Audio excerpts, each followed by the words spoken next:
వైకాపా పాలనలో అన్ని విధాలుగా నష్టపోయిన రాష్ట్రాన్ని పునర్నిర్మించడంలో కీలక పాత్ర పోషించాలని, ప్రజా ప్రయోజనాలే ధ్యేయంగా పనిచేయాలని తెదేపా ఎంపీలకు ముఖ్యమంత్రి, ఆ పార్టీ అధినేత చంద్రబాబు దిశానిర్దేశం చేశారు. రాష్ట్రాభివృద్ధి అందరి ప్రథమ కర్తవ్యం కావాలని సూచించారు. లోక్సభలో అమరావతి, పోలవరం నిర్మాణం సహా విభజన చట్టంలో ఇచ్చిన అన్ని హామీల గురించి ప్రస్తావించాలన్నారు.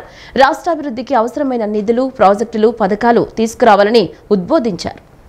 మంగళగిరిలోని తెలుగుదేశం పార్టీ కేంద్ర కార్యాలయంలో చంద్రబాబు అధ్యక్షతన పార్లమెంటరీ పార్టీ సమావేశాన్ని శనివారం నిర్వహించారు. పార్లమెంటు సమావేశాలు సోమవారం నుంచి ప్రారంభం కానున్న నేపథ్యంలో లోక్సభలో లేవనెత్తాల్సిన అంశాలు, అనుసరించాల్సిన విధి విధానాలని వారికి వివరించారు. అమరావతి నిర్మాణానికి పొలం అమ్మి 25 లక్షలు విరాళంగా ఇచ్చిన వైద్య విద్యార్థిని వైష్ణవికి ఉన్న శ్రద్ధ కూడా మాజీ సీఎం జగన్కు లేదని మండిపడ్డారు. తెలుగుదేశం పార్టీ పార్లమెంటరీ పార్టీ నేతగా Narasaraopet MP Lavu Sri Krishna Devarayalu, deputy floor లీడర్లుగా Chittoor MP Daggumalla Prasada Rao, Nandyal MP Byreddy శబరిని, కోశాధికారిగా నెల్లూరు ఎంపీ వేమిరెడ్డి ప్రభాకర్ రెడ్డిని నియమించారు. విప్పుగా అమలాపురం ఎంపీ గంటి హరీష్ను ఎంపిక చేశారు. ఈసారి లోక్సభలో మన సంఖ్యాబలం పెరిగిందని, 16 మంది ఎంపీలు రాష్ట్రం ఎదుర్కొంటున్న సమస్యలు, గత ప్రభుత్వంలో జరిగిన విధ్వంసాన్ని దేశానికి తెలియచేయాలని పేర్కొన్నారు. ఎక్కువ నిధులు, మరిన్ని అభివృద్ధి ప్రాజెక్టులు వచ్చేలా చూడాలన్నారు. ప్రతి ఎంపీ కేంద్రంలో 1-2 శాఖలపై దృష్టి పెట్టి రాష్ట్రంలోనూ ఆ శాఖల్ని సమన్వయం చేసుకోవాలని పేర్కొన్నారు. కేంద్ర పథకాల్ని, నిధుల్ని సద్వినియోగం చేసుకునేలా కృషి చేయాలని సూచించారు. దేశంలోనే టాప్ 10 విశ్వవిద్యాలయాలు, ఆసుపత్రులు, పరిశ్రమలను రాష్ట్రానికి తీసుకురావడమే లక్ష్యంగా పెట్టుకోవాలని చంద్రబాబు ఎంపీలకు సూచించారు. ప్రతిపక్షం, అధికార పక్షం ఏ హోదాలో ఉన్నా ప్రజా సమస్యల పరిష్కారమే తన మొదటి ప్రాధాన్యమని ఉప ముఖ్యమంత్రి పవన్ కళ్యాణ్ నిరూపించారు. జనసేన కేంద్ర కార్యాలయానికి శనివారం వినతులతో వచ్చిన వారిని కలిసి మాట్లాడారు. అసెంబ్లీ నుంచి తిరిగి వస్తుండగా పార్టీ కేంద్ర కార్యాలయంలోని హెల్ప్ డెస్క్ వద్ద ఉన్న పలువురు నుంచి ఆయన అర్జీలు స్వీకరించారు. వాటిపై సంబంధిత అధికారులతో మాట్లాడి పరిష్కారానికి ఆదేశాలిచ్చారు. ప్రతిపక్షంలో ఉన్నప్పుడు జనవాణి కార్యక్రమం ద్వారా ప్రజల సమస్యలు విని పరిష్కారానికి కృషి చేసిన పవన్ అదే వరవడిని కొనసాగిస్తున్నారు. అసెంబ్లీ నుంచి తిరిగి వస్తూ ఉండగా పార్టీ కేంద్ర కార్యాలయంలోని హెల్ప్ డెస్క్ వద్ద ఉన్న పలువురు నుంచి ఆయన అర్జీలు స్వీకరించారు. భీమవరానికి చెందిన ఓ మహిళ విజయవాడలో చదువుకుంటున్న మైనర్ అయిన తన కుమార్తెను ప్రేమ పేరుతో 9 నెలల కిందట కిడ్నాప్ చేశారని కన్నీటి పర్యంతమయ్యారు. మాచవరం పోలీసులకు ఫిర్యాదు చేసినా పట్టించుకోలేదని ఆవేదన వ్యక్తం చేశారు. స్పందించిన పవన్ మాచవరం సీఐతో ఫోన్లో మాట్లాడి చర్యలు తీసుకోవాలని ఆదేశించారు. ఇల్లు కోసం సొంత మనవళ్లే తమను వేధిస్తున్నారని మాచర్ల నియోజకవర్గం రెంటచింతల గ్రామానికి చెందిన మత్స్యకారుడు జంపయ్య దంపతులు వాపోయారు. రాజకీయ కారణాలతో కక్ష కట్టి తనను ఉద్యోగం నుంచి తొలగించారని జగ్గయ్యపేట వ్యవసాయ మార్కెట్ యార్డులో పనిచేస్తున్న పాటి నాగరాజు చెప్పారు. సుమారు 30 మంది దివ్యాంగులు వారి సమస్యలను ఏకరువు పెట్టారు. కర్నూలు జిల్లాకు చెందిన సువర్ణ అనే మహిళ తన కుమారుడికి బ్రెయిన్ శస్త్రచికిత్సకు ఆర్థిక సాయం చేయాలని విన్నవించారు. ఆయా సమస్యలను పరిష్కరిస్తామని పవన్ వారికి చెప్పారు. కుమారి గారు George institute of global health private కంపెనీలో పనిచేస్తున్నారు. వాళ్ళు మన అమ్మాయిని 8 months బ్యాక్ కిడ్నాప్ చేశారని ఒక కేసు వచ్చింది సార్. వాళ్ళ అమ్మాయిని అది 8 months అది మనకి ఎఫ్ఐఆర్ కూడా ఉంది సార్. ఒకసారి మీరు చూసి కొంచెం ఒకసారి నాకు అప్డేట్ ఇవ్వండి సార్. మీరు సార్ రిక్వెస్ట్ పంపిస్తాను సార్. మన కేకే గారిని పంపిస్తాను సార్. ఆవిడ పంపిస్తాను సార్. చూడండి సార్. తెదేపా కేంద్ర కార్యాలయంలో సీఎం చంద్రబాబు ప్రజల నుంచి వినతులు స్వీకరించారు. ప్రతి శనివారం పార్టీ కార్యాలయానికి వెళ్లి కార్యకర్తలు, సామాన్య ప్రజల్ని కలిసేందుకు సమయం కేటాయిస్తానని ఆయన గతంలోనే చెప్పారు. అందులో భాగంగా కార్యాలయానికి వచ్చిన ముఖ్యమంత్రికి 100 మంది ప్రజలు వారి సమస్యలపై వినతి పత్రాలిచ్చారు. సీఎం చంద్రబాబు తెలుగుదేశం పార్టీ కేంద్ర కార్యాలయంలో ప్రజల నుంచి వినతులు స్వీకరించారు. ప్రతి శనివారం పార్టీ కార్యాలయానికి వెళ్లి కార్యకర్తలు, సామాన్య ప్రజల్ని కలిసేందుకు సమయం కేటాయిస్తానని ఆయన గతంలోనే చెప్పారు. అందులో భాగంగా కార్యాలయానికి వచ్చిన ముఖ్యమంత్రికి 100 మంది ప్రజలు వారి సమస్యలపై వినతి పత్రాలు ఇచ్చారు. చంద్రబాబు అక్కడికి రావడానికి ముందే ప్రజలు బారులు తీరారు. దీంతో పార్టీ కార్యాలయ ప్రాంగణమంతా కిక్కిరిసింది. బారులు తీరిన జనం దగ్గరికి చంద్రబాబు స్వయంగా వెళ్లి వినతులు స్వీకరించారు. పింఛన్ల పెంపుపై పలువురు వృద్ధులు సీఎంకు ధన్యవాదాలు తెలిపారు. దివ్యాంగులు కొంతమంది తమకు సాయం చేయాలని కోరగా ఆయన సానుకూలంగా స్పందించారు. అందరి సమస్యల్ని శ్రద్ధగా విన్నారు. జై బాబు, సీఎం బాబు నినాదాలతో కార్యాలయం హోరెత్తింది. జనగణ మంగళదాయకుడు రక్షకుడా ఘనమగు చరితల నాయకుడా పలుతరములు మము పరిపాలించర స్వామికుడా నవయుగ మేధో సైనికుడా సమయము తెలియని సేవకుడా యువన వ్యాంధ్రకు ప్రగతిని చూపర సాధకుడా వైతాళికుడా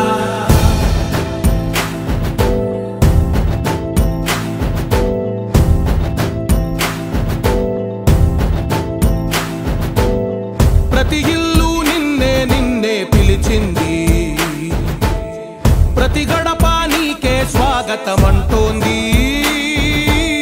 ప్రతి మనసు నువ్వే గెలవాలంటోంది పెద్ద కొడుకు నీవై తోడున్నావు నిర్లక్ష్యానికి గురైన లేపాక్షి హస్తకళలకు పూర్వ వైభవాన్ని తీసుకురావాలనే లక్ష్యంతో దేశ విదేశాల్లో లేపాక్షి షోరూంలను ఏర్పాటు చేస్తున్నట్లు రాష్ట్ర చేనేత జౌళి బీసీ సంక్షేమ శాఖ మంత్రి ఎస్ సవిత తెలిపారు. 100 కోట్ల రూపాయల విక్రయ టర్నోవర్తో హస్తకళాకారులకు జీవనోపాధి కల్పించి అధునాతన కళాకృతులను వినియోగదారులకు అందించేలా చర్యలు తీసుకోబోతున్నట్లు చెప్పారు.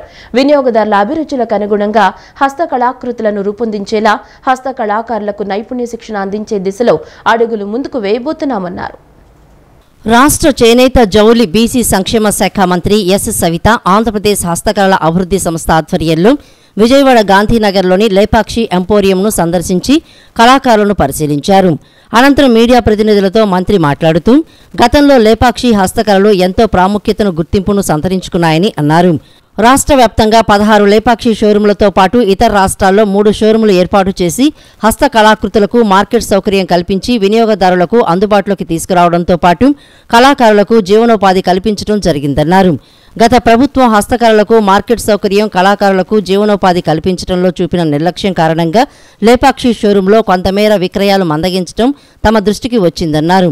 సామాన్యుల నుండి అగ్రస్థాయి వినియోగదారులకు లేపాక్షి ఎంపోరియంలో అవసరమైన కళాకృతులు అందుబాటులో ఉంటాయని అన్నారు. లేపాక్షి షోరూంలకు పూర్వ వైభవం తీసుకువచ్చేందుకు తమ ప్రభుత్వం ఆలోచన చేస్తోందన్నారు. రాష్ట్రంలో వివిధ ప్రాంతాల్లో హస్తకళాకారులు ఇప్పటికీ హస్తకళలపై ఉన్న మక్కువతో ఆర్థిక ఇబ్బందులను తట్టుకునే సైతం కళాకృతులను రూపొందించి మన సంస్కృతి సంప్రదాయాలకు జీవం పోస్తున్నారని తెలిపారు.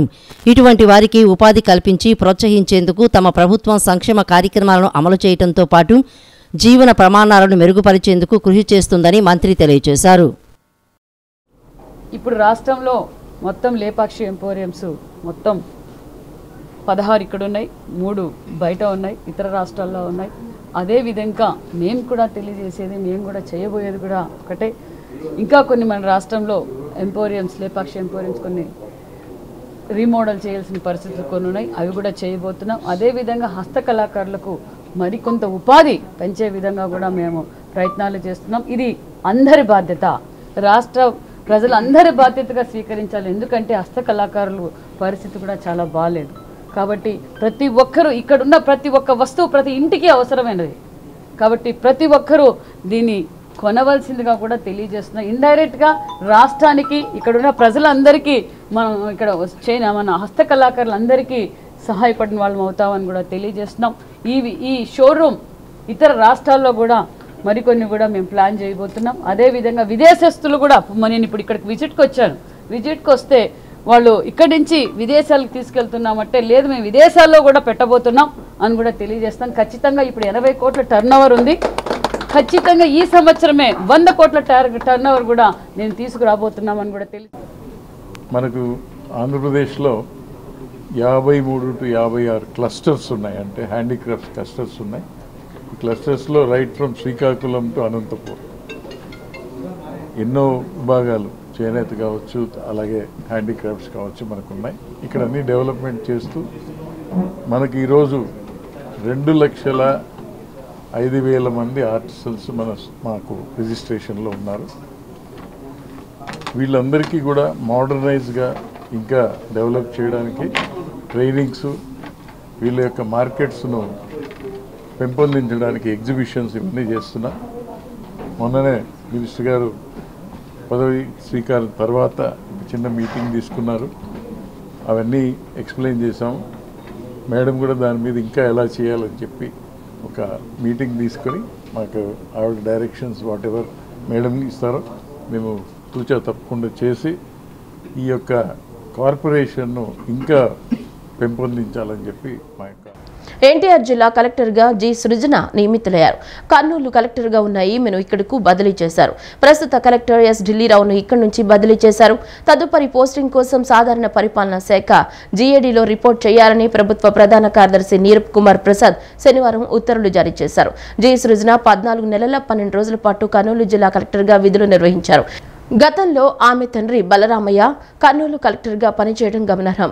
2022 ఏప్రిల్ 4న ఢిల్లీలో ఎన్టీఆర్ జిల్లాకు తొలి కలెక్టర్గా వచ్చారు. ప్రస్తుతం ఇక్కడకు బదిలీపై వచ్చిన కలెక్టర్ సృజన గతంలో విజయవాడ సబ్ కలెక్టర్గా పనిచేశారు. జిల్లా వాసులకు ఆమె సుపరిచితురాలే. పశ్చిమ నియోజకవర్గం 44వ డివిజన్ లేబర్ కాలనీలో నిర్మించిన శానిటరీ కార్యాలయాన్ని ఎమ్మెల్యే సుజనా చౌదరి స్థానిక కార్పొరేటర్ మైలవరపు రత్నకుమారితో కలిసి ప్రారంభించారు. అనంతరం బీజేపీ, టీడీపీ, జనసేన పార్టీ శ్రేణులతో కలిసి పార్టీ కార్యాలయాన్ని పరిశీలించారు. ఈ సందర్భంగా ఎమ్మెల్యే మాట్లాడుతూ ప్రజలకు అందుబాటులో ఉండే విధంగా శానిటరీ కార్యాలయాన్ని ఏర్పాటు చేశామన్నారు. శానిటరీ అధికారులు, సిబ్బంది అందరూ ఇక్కడ అందుబాటులో ఉంటారన్నారు. పారిశుద్ధ్య సమస్య తలెత్తకుండా చర్యలు తీసుకుంటారని తెలిపారు. ఇక్కడ మన శానిటరీకి సంబంధించిన ఆఫీసర్స్ అందరూ కూడా ఇక్కడి నుంచి ఆపరేట్ చేసి ఈ డివిజన్ వరకు మాత్రం డెఫినెట్గా 24/7 అందుబాటులో ఉండి బాగా పనిచేస్తారని చెప్పి పని చేయాలని చెప్పి కోరుకుంటూ ప్రజలందరూ కూడా వినియోగించుకోవాలి. ఏదైనా సమస్యలు ఉంటే ఎమ్మెల్యే ఆఫీస్ నుండి కూడా ఇక్కడ రిప్రజెంటేషన్ పెడతాం. ఒక నెల రోజుల్లో వాళ్ళ ద్వారా పెడితే కోఆర్డినేట్ చేస్తారు అందరికీ. ఆ విషయం ప్రజలందరూ కూడా తెలియపరుస్తారు. కార్పొరేటర్ మైలవరపు రత్నకుమారి మాట్లాడుతూ 14 లక్షల రూపాయల వ్యయంతో శానిటరీ కార్యాలయాన్ని నిర్మించారన్నారు. ఎమ్మెల్యే సుజనా చౌదరి గారి చేతుల మీదుగా ఈరోజు శానిటరీ ఆఫీస్ను ఓపెన్ చేయడం జరుగుతుంది. సుమారు 14 లక్షలతో ఈ శానిటరీ ఆఫీస్ అనేది ఓపెన్ చేయడం జరిగింది. అంతేకాకుండా ఇవాళ జిఎన్ఆర్ఎం స్కూల్ పరిధిలో ఉన్నటువంటి మన పిల్లలకి స్కూల్ కిట్స్ అంటే బుక్స్ కానివ్వండి, షూస్, టై, బెల్ట్, పుస్తకాలు ఇవన్నీ ఆయన చేతుల మీదుగా అందజేయడం జరిగింది. మరి ఈ కార్యక్రమానికి వచ్చిన ప్రతి ఒక్కరికి ధన్యవాదాలు తెలుపుతూ ఈ కార్యక్రమం ఎంత సక్సెస్గా జరగడానికి సుజనా చౌదరి గారు గెలిచాక ప్రతి ఒక్క డివిజన్లో సమస్యల మీద దృష్టి పెట్టి పశ్చిమ నియోజకవర్గంలో రానున్న రోజుల్లో పశ్చిమ నియోజకవర్గం అభివృద్ధి దిశగా తీసుకెళ్లాలి అని చెప్పి ఒక లక్ష్యంగా సుజనా చౌదరి గారు ఈరోజు పనిచేస్తున్నారు. గతంలో వైఎస్ఆర్సీపీ వెల్లంపల్లి శ్రీనివాస్ గారు ఉండగా ఒక నియోజకవర్గం ఎంత దరిద్రంగా తయారైందంటే అభివృద్ధి లేక, కానీ సుజనా చౌదరి గారు నియోజకవర్గాన్ని రాష్ట్రంలోనే నెంబర్ 1 స్థాయిలో మనం అభివృద్ధి చెయ్యాలి. పశ్చిమ నియోజకవర్గం అంటే చెప్పుకునేలాగా పలానా సుజనా చౌదరి గారు గెలిచారు, నియోజకవర్గం అభివృద్ధి చెందిందని చెప్పుకునేలా. నిర్మాణంలో ఉన్న వైకాపా కార్యాలయాన్ని కూల్చేయడం కక్ష సాధింపులో భాగమేనని మాజీ మంత్రి అంబటి రాంబాబు ఆరోపించారు. అధికారం ఉందని నిర్మాణంలో ఉన్న తమ పార్టీ కార్యాలయ భవనాన్ని కూల్చివేయడం ధర్మమా అని ప్రశ్నించారు. గుంటూరు జిల్లా తాడేపల్లిలోని బోటు యార్డు స్థలంలో అనుమతులు లేకుండా నిర్మిస్తున్న వైఎస్ఆర్ కాంగ్రెస్ పార్టీ కార్యాలయాన్ని అధికారులు శనివారం కూల్చివేశారు. ఎమ్మెల్సీలు మురుగుడు హనుమంతరావు, లేళ్ల అప్పిరెడ్డి, పార్టీ జిల్లా అధ్యక్షుడు శేషగిరిరావుతో కలిసి రాంబాబు ఆ శిథిలాలను పరిశీలించారు. అనంతరం విలేకరులతో మాట్లాడుతూ వైఎస్ఆర్ కార్యాలయాల కోసం రాష్ట్ర వ్యాప్తంగా అనేక ప్రాంతాల్లో స్థలాలు ఎంపిక చేసి మంత్రివర్గం ఆమోదంతో తీసుకున్నామని అన్నారు. అధికారం ఉందని నిర్మాణంలో ఉన్న తమ పార్టీ కార్యాలయ భవనాన్ని కూల్చివేయడం ధర్మమా? జలవనరుల శాఖకు చెందిన ప్రభుత్వ స్థలాన్ని 33 సంవత్సరాలు లీజుకు తీసుకున్నామని తెలిపారు. అనుమతులు లేవని సిఆర్డీఏ నోటీసులు ఇచ్చింది. దీనిపై న్యాయస్థానానికి వెళ్లే నిబంధనలు పాటించాలని ఆదేశించిందని పేర్కొన్నారు. నిర్మాణంలో ఉన్నటువంటి మా భవనాన్ని నిర్దాక్షిణ్యంగా కక్ష సాధింపుతో ఈ నిర్మాణాన్ని కూల్చివేయటాన్ని ఈ రాష్ట్రంలోనే కాదు, దేశంలోనే కాదు, ఉన్న ప్రజాస్వామ్యవాదులందరూ ఖండించవలసినటువంటి అంశమని ఈ సందర్భంగా నేను మీ ద్వారా తెలియపరుస్తూ ఉన్నా. పార్టీలకు అతీతంగా ఏ పార్టీలైనా కావచ్చు. ఇవాళ తెలుగుదేశం పార్టీ అధికారంలో ఉండవచ్చు, కూటమి అధికారంలో ఉండవచ్చు. మొన్నటిదాకా మేము అధికారంలో ఉన్నాం. మాకన్నా ముందు చంద్రబాబు నాయుడు గారు అధికారంలో ఉన్నారు. అంతకుముందు రాజశేఖర రెడ్డి గారు అధికారంలో ఉన్నారు. అధికారం ఎవ్వరికీ శాశ్వతం కాదనేది చరిత్ర చెబుతున్నటువంటి సత్యం. మీ అధికారం ఉంది కదా అని మా భవనాన్ని కూల్చేయటం ఏమంత ధర్మము అనేటువంటి మాట ఇక్కడ నేను చాలా స్పష్టంగా చెప్పదలుచుకున్నాను. అయితే దీని మీద ఏమంటే ఇది ప్రభుత్వ స్థలం, ఇరిగేషన్ స్థలం, దీన్ని 33 సంవత్సరాలకు లీజుగా తీసుకోవటం జరిగింది. దీనికి అవి లేవు ఇవి లేవు అని ఏమన్నా చెప్తే చెప్పొచ్చు. ఏ ఉన్నా లేకపోయినా డ్యూ ప్రాసెస్ని ప్రభుత్వం పాటించాలి. అక్రమంగా వైసీపీ కార్యాలయం కట్టి సక్రమమని చెప్పడం వైసీపీ నేతలకే చెల్లిందని జనసేన మంగళగిరి నియోజకవర్గ ఇన్ఛార్జ్ చిల్లపల్లి శ్రీనివాసరావు అన్నారు. మాజీ సీఎం జగన్ నివాసం వద్ద పేదల ఇళ్లను కూల్చినప్పుడు వైసీపీ నాయకులు ఏం చేశారని ప్రశ్నించారు. అక్రమ కట్టడం కూల్చివేతపై మాజీ సీఎం జగన్ ట్వీట్ చేయడం దారుణమన్నారు. తాడేపల్లి మండలం సీతానగరం బోటియార్డు ఇరిగేషన్ స్థలంలో కూల్చివేసిన వైసీపీ కేంద్ర కార్యాలయం శిథిలాలను జనసేన మంగళగిరి నియోజకవర్గ ఇన్ఛార్జి చిల్లపల్లి శ్రీనివాసరావు నిన్న సందర్శించారు. మాజీ సీఎం జగన్ నివాసం వద్ద పేదల ఇళ్లను కూల్చినప్పుడు వైసీపీ నాయకులు ఏం చేశారని ప్రశ్నించారు. అక్రమ కట్టడం కూల్చివేతపై మాజీ సీఎం జగన్ ట్వీట్ చేయడం దారుణమని పేర్కొన్నారు. మాజీ మంత్రి అంబటి రాంబాబు బోటియార్డు స్థలంలో రాత్రికి రాత్రి చీకటి జీవోలు ఇచ్చి వైసీపీ కార్యాలయానికి పర్మిషన్ ఇచ్చారని తెలిపారు. దీనిపై జనసేన ఆ రోజే అభ్యంతరం తెలిపి పోరాటం చేసిందన్నారు. కేవలం అధికార దాహంతోనే ప్రభుత్వ స్థలంలో పార్టీ కార్యాలయం కట్టారని, అందుకే ప్రజలు తిరస్కరించారని పేర్కొన్నారు. అక్రమ కట్టడాన్ని కూల్చివేతనాన్ని వీళ్ళు ఏదో సక్రమం అన్నట్టుగా ఈ రోజున వారి మాజీ ముఖ్యమంత్రి గారు జగన్మోహన్ రెడ్డి గారు ట్వీట్ చేయటం, అలాగే వారి యొక్క మంది మార్బలంతో అంబటి రాంబాబు గారు ఇక్కడికి వచ్చి ఏదో అంటే అనకూడదు కానీ పత్తిత్తి కబుర్లాగా చెప్పడం మాకైతే చాలా ఇబ్బందికరంగా ఉంది. దేనికంటే గత సంవత్సరం ఫిబ్రవరి 6వ తారీఖున అర్ధరాత్రి ఏదైతే ఈయన ఇరిగేషన్ మినిస్టర్గా ఉన్న అంబటి రాంబాబు గారు రాత్రికి రాత్రి ఏదో స్పెషల్ జీవో పాస్ చేసి ఒక పార్టీ ఆఫీస్కి ఒక అందమైన ఒక నడిబొడ్డున్నటువంటి ఈ తాడేపల్లిలో ఒక అందమైన ప్లేస్లో ఒక నదీ తీరం అంటే ఒక కాలువ తీరంలో ఒక బోటియార్డుగా ఒక బ్రిటిష్ కాలం నాటి నుంచి ఉన్నటువంటి ఇక్కడ కన్నేసి దాని మీద వాళ్ళ పార్టీ ఆఫీస్కి 33 సంవత్సరాలు లీజు తీసుకోవటం, అప్పటికప్పుడు అర్ధరాత్రి ఫైల్ కదపటం, ఇక్కడంతా పోలీస్ బందోబస్తు పెడతాం. ఆ రోజున మేము వచ్చి జనసేన పార్టీ వచ్చి ఆ రోజున అడ్డుకోవటం ఇది తప్పు. ప్రజలకు ఉపయోగపడే ప్రజల యొక్క ఆస్తులు ఇవి, ప్రజలకు ఉపయోగపడే విధంగా ఉండాలి కానీ మీ పార్టీ ఆఫీస్ పెట్టుకునటానికి కాదు. రిపబ్లికన్ పార్టీ ఆఫ్ ఇండియా అధ్యక్షులు రామ్దాస్ అతవాలే ఆదేశాల మేరకు రాష్ట్రంలో ఎన్డీఏ కూటమి అభ్యర్థుల గెలుపు కోసం కృషి చేశామని ఆ పార్టీ ఆంధ్రప్రదేశ్ అధ్యక్షులు పేరం శివనాగేశ్వరరావు అన్నారు. గాంధీనగర్లోని ప్రెస్ క్లబ్లో నిర్వహించిన విలేకరుల సమావేశంలో ఆయన మాట్లాడుతూ రాష్ట్రంలో కూటమి అధికారంలోకి రావడం పట్ల హర్షం వ్యక్తం చేశారు. గతంలో ఇచ్చిన హామీ మేరకు ఎన్డీఏ ప్రభుత్వం అధికారంలోకి రాగానే republic and party of India Athawale రాష్ట్ర అధ్యక్షులకు ఎమ్మెల్సీగా అవకాశం కల్పించాల్సిందిగా కోరారు. వైకాపా ప్రభుత్వం కంటే తెదేపా ప్రభుత్వంలో నారా చంద్రబాబు నాయుడు ముఖ్యమంత్రిగా రాష్ట్రాన్ని అభివృద్ధి పదంలో నడిపిస్తారని ప్రజలు నమ్ముతున్నారన్నారు. ప్రజల నమ్మకానికి నిదర్శనమే ఎన్నికల ఫలితాలన్నారు. గతంలో వైకాపా చేసిన విధంగా ఇతర పార్టీల నాయకులపై దాడులు చేయకుండా కార్యకర్తలను అధినేతలు చర్యలు తీసుకోవాలని కోరారు. చాలా సంతోషం. మరి ముఖ్యమంత్రి గారు చాలా బిజీగా ఉంటున్నారు. ప్రజా సంక్షేమ కార్యక్రమాల్లో ఆయన చాలా బిజీగా ఉన్నప్పటికీ కూడా మరి మేము కూడా కూటమిలో భాగస్వామ్యం అయినప్పటికీ మా వాటా ప్రకారం మరి ఆయన ఇచ్చిన మాట ప్రకారం శాసన మండలిలో శ్రీ కొమ్మారెడ్డి బ్రహ్మానందరెడ్డి గారికి అవకాశం ఇవ్వాలని చెప్పి మా పార్టీ తరఫున శ్రీ రామ్దాస్ అతవాలే గారు ప్రెస్ మీట్ పెట్టి అట్లాగే ఈ రోజున మా పార్టీ కార్యకర్తల సమావేశం జరిగింది. అందరం కూడా ఏకగ్రీవ తీర్మానం చేసి ఈ రోజున శ్రీ కొమ్మారెడ్డి బ్రహ్మానందరెడ్డి గారికి శాసన మండలిలో అవకాశం ఇవ్వాలని చెప్పి మేము పార్టీ తరఫున తీర్మానం చేయడం జరిగింది. అది కూడా శ్రీ రామ్దాస్ అతవాలే గారి ఆదేశానుసారం. అందువల్ల గౌరవ ముఖ్యమంత్రి గారు శ్రీ నారా చంద్రబాబు నాయుడు గారు మేము కోరుకునేది ఒకటే, republic party of India Athawale గ్రూప్కి శాసన మండలిలో స్థానం కల్పించమని మేము రిక్వెస్ట్ చేస్తున్నాం. కూటమికి ఓట్లు వేయించి కూటమి అభ్యర్థులందరినీ గెలిపించారు. ఆ రోజు ఈ నెల 11వ తేదీన మా జాతీయ అధ్యక్షులు మరియు కేంద్ర మంత్రివర్యులు రామ్దాస్ అఠావాలే గారు ఆ రోజు మరీ ప్రెస్ మీటింగ్ పెట్టి ఐలాపురం వాటిలో చెప్పారు, మీరు అందరం కలిసి చంద్రబాబు నాయుడికి ఓటేయమని నేను చెబుతున్నాను చెప్పారు. ఆయన చెప్పినట్టు మేము చేశాము. పరిపాలన అనేది చాలా క్లిష్టమైన పరిస్థితి. ఇప్పుడు ఇందాక అన్నగారు చెప్పినట్టు 14 లక్షలు 15 లక్షలు కోట్లు అప్పుల్లో ఉంది మన రాష్ట్రము. దాన్ని ఎలా బయట వేయాలి ఎలా అనేది అందరూ కలిసికట్టుగా పనిచేయాలని మేమందరం ఎన్డీఏ కూటమి విజయం సాధించడంలో స్వర్ణకారులు విశ్వబ్రాహ్మణులు తమ వంతు పాత్ర పోషించారని ఆంధ్రప్రదేశ్ స్వర్ణకారుల విశ్వబ్రాహ్మణుల సంఘం అధికార ప్రతినిధి సాయి కిరణ్ తెలిపారు. కూటమి అభ్యర్థుల గెలుపు కోసం రాష్ట్ర వ్యాప్తంగా ప్రచార కార్యక్రమాల్లో పాల్గొని వారి విజయానికి దోహదపడ్డారన్నారు. ఎన్నికల ముందు విశ్వబ్రాహ్మణులకు ఇచ్చిన హామీలను నెరవేర్చాలని కోరారు. గాంధీనగర్లోని ప్రెస్ క్లబ్లో ఏపీ స్వర్ణకార విశ్వబ్రాహ్మణ సంఘ అధికార ప్రతినిధి పి సాయి కిరణ్ ఆధ్వర్యంలో విలేకరుల సమావేశం నిర్వహించారు. సమావేశంలో పి సాయి కిరణ్ విశ్వబ్రాహ్మణ పంచవృత్తుల సంక్షేమ సంఘం రాష్ట్ర అధ్యక్షుడు భాస్కర్ బాబు, విశ్వకర్మ సేవాదళ్ వ్యవస్థాపక అధ్యక్షులు చిప్పాడ చందు మాట్లాడుతూ వైఎస్ఆర్ కాంగ్రెస్ పార్టీ ప్రభుత్వం విశ్వబ్రాహ్మణులకు రాజకీయ ప్రాధాన్యత కల్పిస్తామని హామీ ఇచ్చి మోసం చేసిందని అన్నారు. ఎన్డీఏ కూటమి విజయం సాధించడంలో స్వర్ణకారులు విశ్వబ్రాహ్మణులు తమ వంతు పాత్ర పోషించారని తెలిపారు.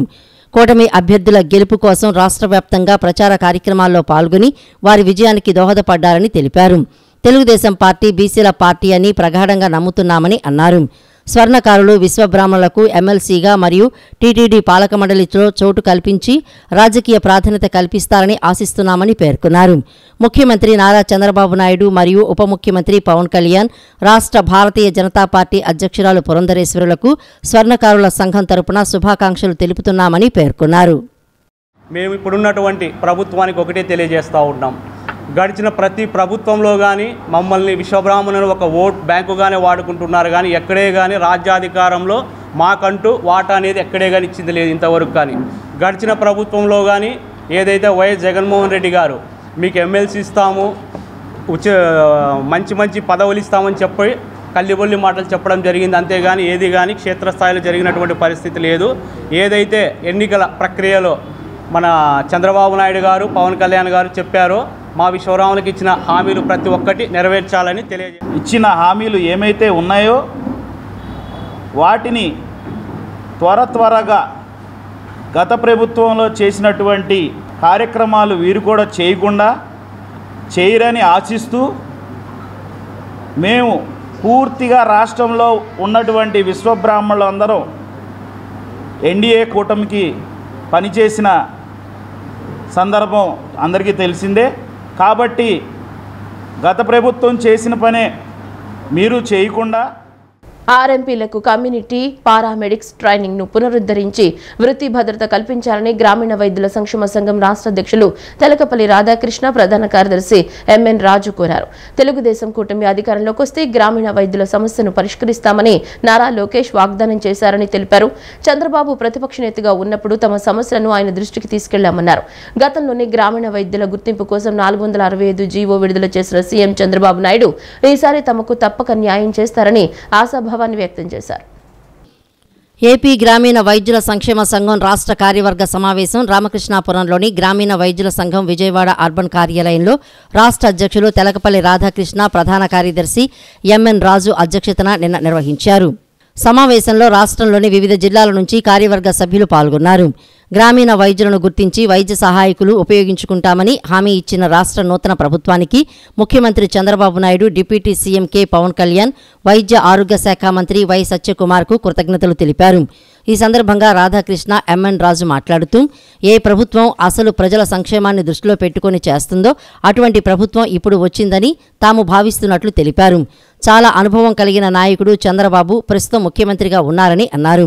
గ్రామీణ వైద్యుల సమస్యలు ఆయనకు బాగా తెలుసని చంద్రబాబు, లోకేష్ను కలిసి వినతి పత్రాలు అందించామని చెప్పారు. పల్లె డాక్టర్లైన ఆర్ఎంపీలు, పీఎంలకు కమ్యూనిటీ పారామెడికల్ ట్రైనింగ్ను కొనసాగించాలని కోరారు. తమకు గుర్తింపునిచ్చి కమ్యూనిటీకి పారామెడిక్గా గుర్తించి సమాజంలో మనుషులుగా గుర్తించాలని కోరారు. తమ జీవితాలు, కుటుంబాలు అన్నీ సమాజ శ్రేయస్సుతో ఉండి సమాజానికి మేలు చేస్తాయని తెలిపారు.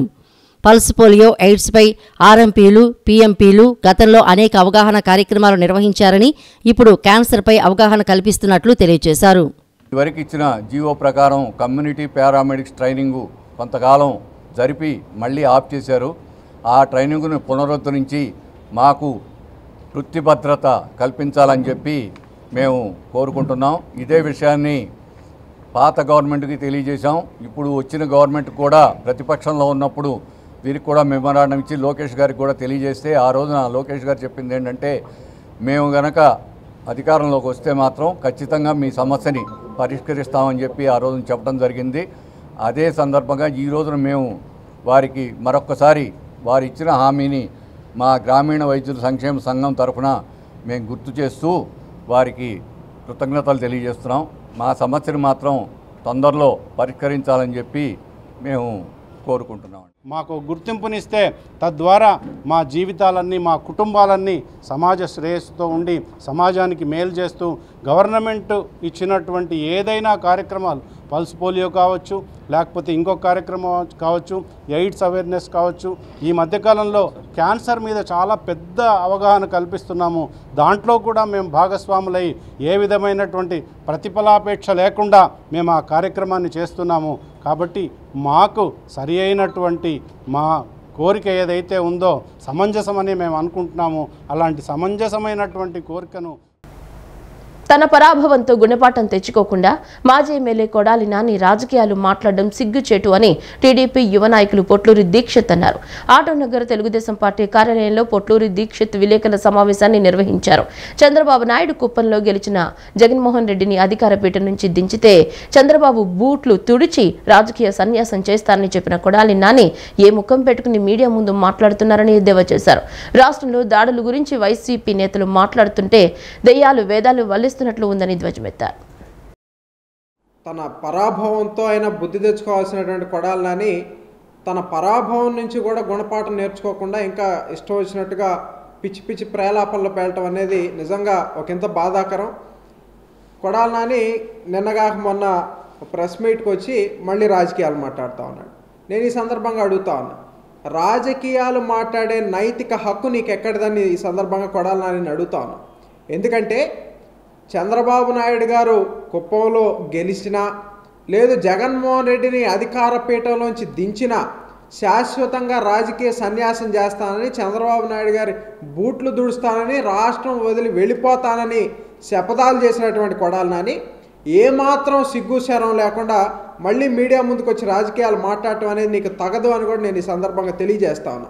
మరి అదేవిధంగా గతంలో కూడా కొడాలి నాని అనేక సార్లు చెప్పాడు, మా అన్న సింహం సింగిల్గా వస్తుందని చెప్పి సింగిల్ సింహం డైలాగులు చెప్పడం కూడా జరిగింది.